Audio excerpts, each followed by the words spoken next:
12.3 내란 과정에서 사망자가 발생하지 않았고 내란 행위 자체는 몇 시간 만에 종료되긴 하였습니다. 그러나 이는 무엇보다도 무장한 계엄군의 맨몸으로 맞서 국회를 지킨 국민의 용기에 의한 것입니다.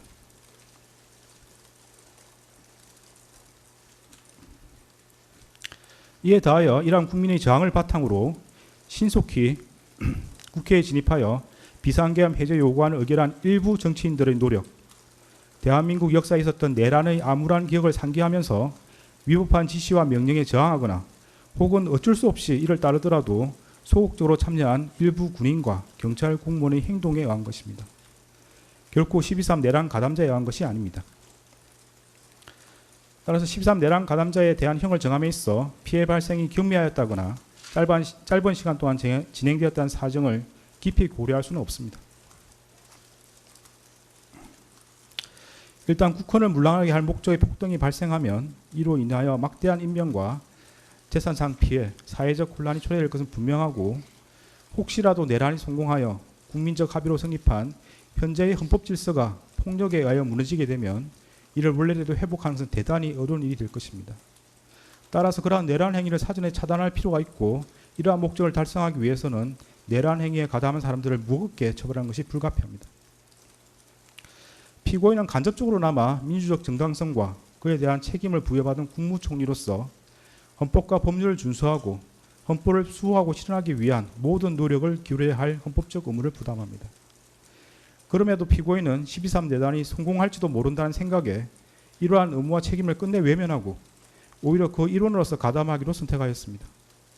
이러한 피고인의 행위로 인해 대한민국은 자칫하면 국민의 기본권과 자유민주적 기본 질서가 유린당하였던 어두운 과거로 회귀하여 독재 정치라는 수렁에서 장기간 헤매 나오지 못하게 될 수 있었고 국민은 씻을 수 없는 상실감과 상처를 입게 되었습니다.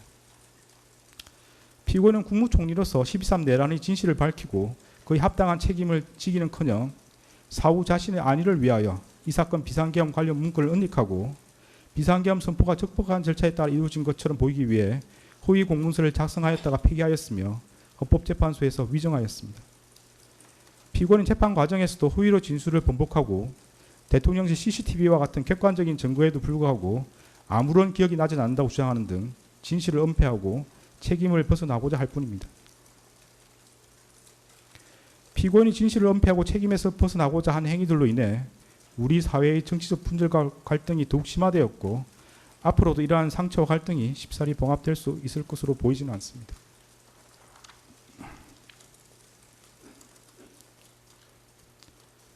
피고인은 제2회 공판기일에서 12.3 내란에 관하여 여러 가지 법적인 검토가 필요하여 공개적으로 제지하지 못했다는 취지로만 진술하였다가 이 법원의 요구에 따라 내란 중요임무 종사 공소사실이 태길조로 추가되고 대통령실 CCTV 영상 재생 및 증인신문 등 증거조사를 거쳐 자신의 범죄 사실이 탄로나 형사처벌의 기로에 서자 마지못해 최후 진술에 이르렀어야 국민이 겪은 고통과 혼란에 대해 가슴 깊이 죄송스럽게 생각한다는 취지로 진술하였지만 그 사과의 진정성을 인정하기 어렵습니다.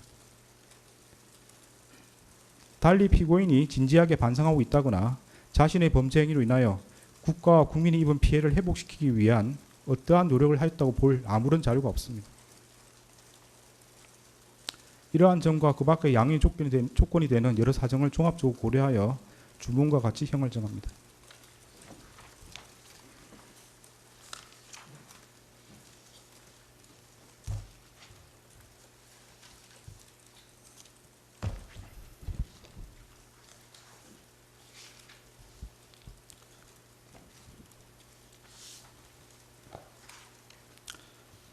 주문. 피고인을 징역 23년에 처한다. 이 사건 공소 사실 중 허위 작성 공문서 행사의 점은 무죄. 판결에 불만이 있으면 일주일 이내에 항소장을 제출해서 다툴 수 있습니다. 항소하는 경우는 서울고등법원에서 재판이 진행됩니다. 무죄 부분이 있습니다. 관련해서 안대문을 제공하고 주문의 무죄로 표시된 부분에 대해서는 관보나 신문 등에 이를 기재할 수 있습니다.